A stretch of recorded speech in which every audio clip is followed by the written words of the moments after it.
Check lang natin, tapos cleaning natin. Saan siya sa look off? Paano ito ma?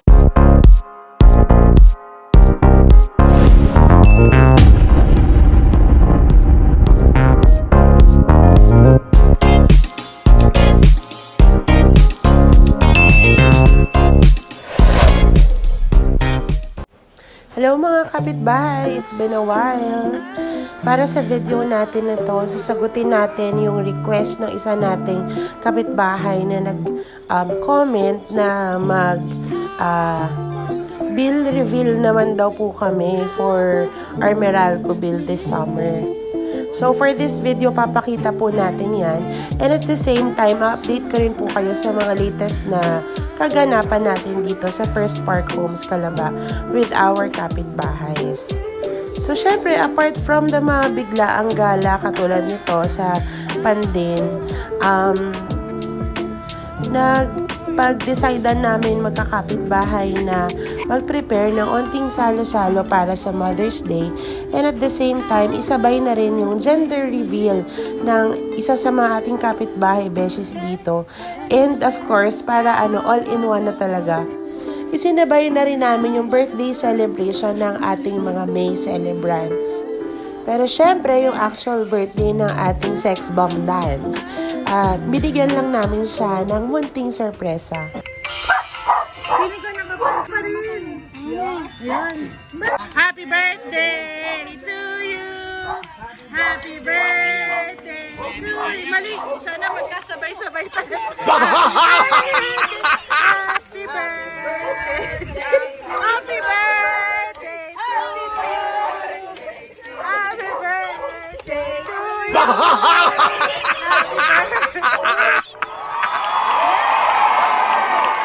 The following day, nagpalugaw si Dance, yung favorite naming lugaw at tokwa nila. And a few days after, umattend kami ng 60th birthday ng mami ng kapitbahay nating si Mary Ann. Siyempre, hindi natin palalampasin na pakantahin ang ating resident singer na si Adam. At ang Block 9 ng First Calamba, si JR from Block 11. Happy birthday, Nanay Taseng! Thank you so much! So, dito naman, nagpe-prepare tayo ng pang-gender reveal ng ating kapitbahay beshi na si Jen and si Gab. So, napag-decidean namin na this time, parang tic-tac-toe yung gagamitin na pang-gender reveal. So, hindi naman sila talaga magti-tic-tac-toe, but merong 9 na paper plates, tapos sa likod no, nakalagay kung boy or girl. And then, merong isa lang paper plate na matitira, na yun yung last nila na i-open. Tapos, kung ano yung lumabas doon, syempre, doon mabubuo yung 3 girl or 3 boy. Last time naman, nung gumawa kami ng gender reveal para naman sa kapitbahay din natin sila Joanne and si Romel, ang ginamit naman namin is bingo. So, gagawan ko yun ng separate vlog kasi tamang-tama, manganganak na rin yung kapitbahay natin. So, next time, samahan nyo kami doon. I-vlog natin yung journey nila dito together with their first baby. Dito sa first. So, mula pagbubuntis hanggang mga anak, sasama natin yan. So, for this celebration, napag-decide namin na sa malapit lang kami mag-rent ng place. So, may nakita kami malapit doon sa Yummy Lomi na private pool. Hindi siya resort. Pero parang bago siya, MK, hindi ko alam yung pag-pronounce nung place. Pero mura lang siya, nakuha lang namin siya for 8,000 lang ata para dun sa gabi. I believe mga 7 p.m. ata hanggang 5 a.m. So, via car, mga 5 to 10 minutes away lang siya sa First Park Homes. So far yun yung pinaka-best venue for a private pool or resort na malapit dito sa First Park Homes, Calamba. So, ito na nga habang ginagawa ko yan, syempre, nanonood ako ng vlog ni Mami V. Tapos, syempre, gabi pa yung outing namin or yung celebration. Nung morning, nag-celebrate muna kami ng Mother's Day. Kaming mag-ana, kumain lang kami sa Nuvali. Haba nga ng pilay, pero buti may nakita kaming restaurant na onti lang yung pila. And then, come around 7 p.m., eto na kami. Nasa MK na kami, or MK. And since malapit lang siya, halos kompleto ang ating mga Dabber Cats.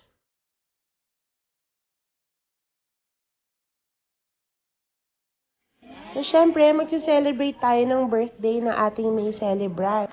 Ang mag-asawang Abuel, si Russell, and si Maymay, ang ating buntis na si Jen, and of course, ang ating sex bomb na si Dan. Ready? Dahil siksik-liglig ang ating event tonight, nag-proceed naman tayo sa gender reveal ng baby nila Gab and Jen.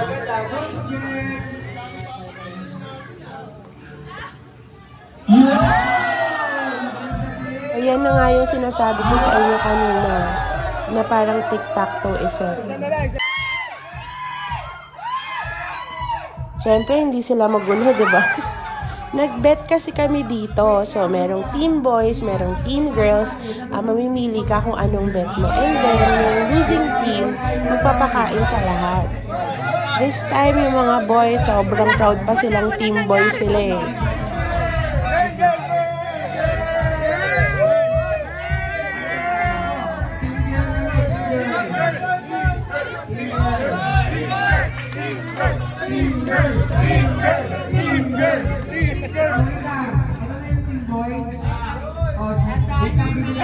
Saya-saya pa nila dito.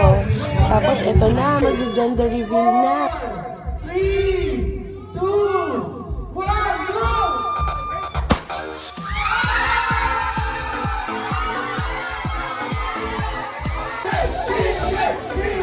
Tapos naging team girl sila lahat. Masaya talaga nitong gabing to. But syempre, congratulations, Jen and Gab, para sa inyong baby girl. And of course, syempre, last but not the least, we also celebrated Mother's Day that night. And yung besties natin, nag-prepare sila ng konting gift for the mothers ng ating group. And also, I received this card from G. Thank you so much. And for the rest of the night, syempre, nag-enjoy ang aming mga kiddos and syempre, yung mga parents and titos and titas as well. Hindi na namin sinagad yung 5 a.m. na check-out time kasi sabi namin bandang 3 a.m. medyo na rin kami, inaantok na. So instead of sleeping dun sa resort, umuwi na lang kami sa first para at least pag uwi namin, malapit lang naman, 5 to 10 minutes away. Pagdating sa bahay, relax na, tulog ka na, tapos pwede ka na dire-diretsong matulog hanggang morning, diba? By the way, kung nakamotor pala kayo, mas malapit or mas mabilis yung travel time. Siguro mga mga around 5 minutes. Pero syempre depende kung gaano kabilis magpatakbo ng motor. Tapos the following day, kahit puyat kami, nag-get together pa rin kami dun sa house nila Dance again. Kasi ang dami pa naming natirang food the night before. So, syempre init-init tayo. Tapos, kinain ulit namin yung mga natirang food. And nag-bonding na rin over ML and chikahan.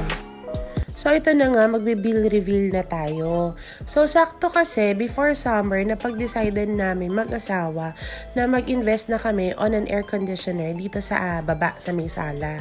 Kasi, ang experience namin dito last year, during summer, sobrang init. And ako kasi, may hypertension ako. So, kapag sobrang init, lalong tumataas yung BP ko and delikado siya talaga.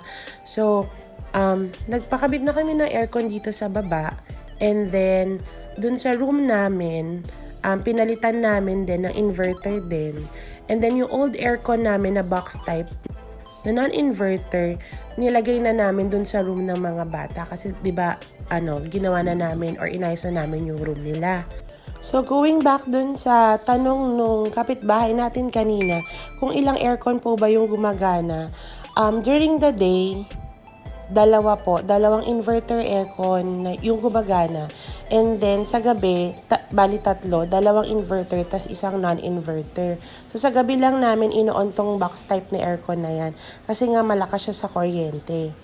Pero, nung talagang kainitan nung summer, and may class yung mga bata, wala kaming choice kundi i-on din yung aircon nila sa kwarto during their class.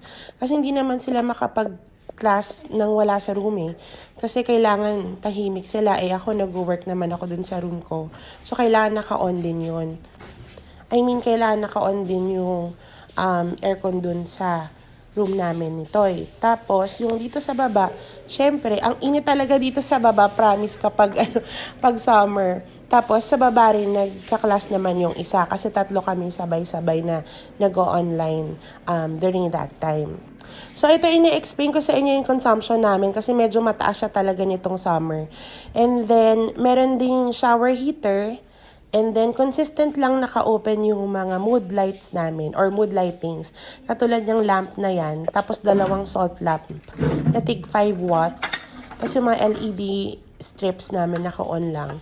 And then, eto, malakas din sa kuryente yung yung water heater sa shower.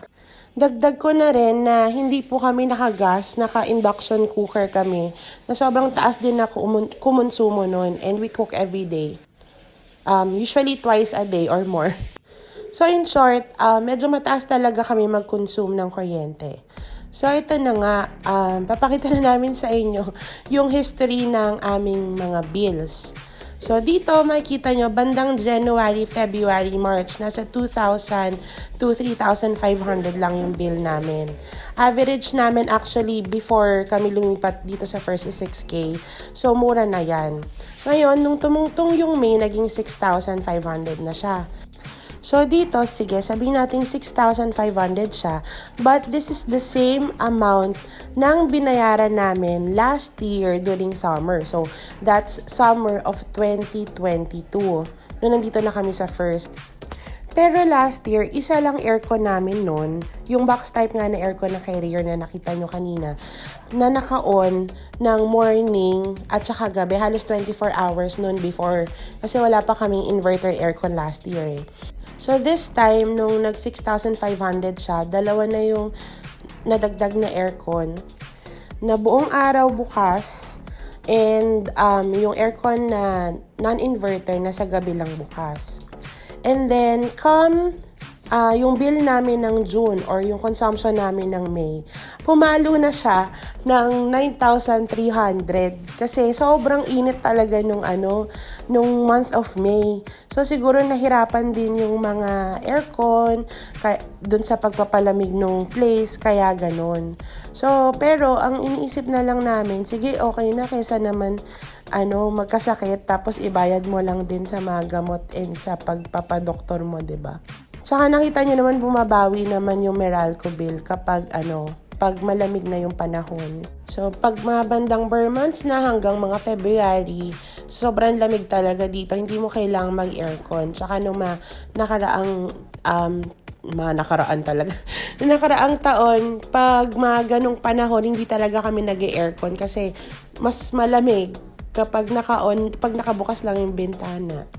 Tapos lately nag-uulan na rin eh. So feeling ko unti-unti na ring bababa yung bill natin sa kuryente.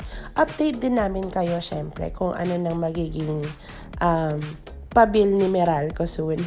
So, ayun lang po mga kapitbahay. Hope may nakuha po kayo insights from this video. Samahan niyo po kami. Subscribe na rin po kayo. Sa next video namin, share namin sa inyo yung naging birthday celebration ng 7th birthday ng aming bunso na si Calvin. So, ayun lang. Maraming salamat.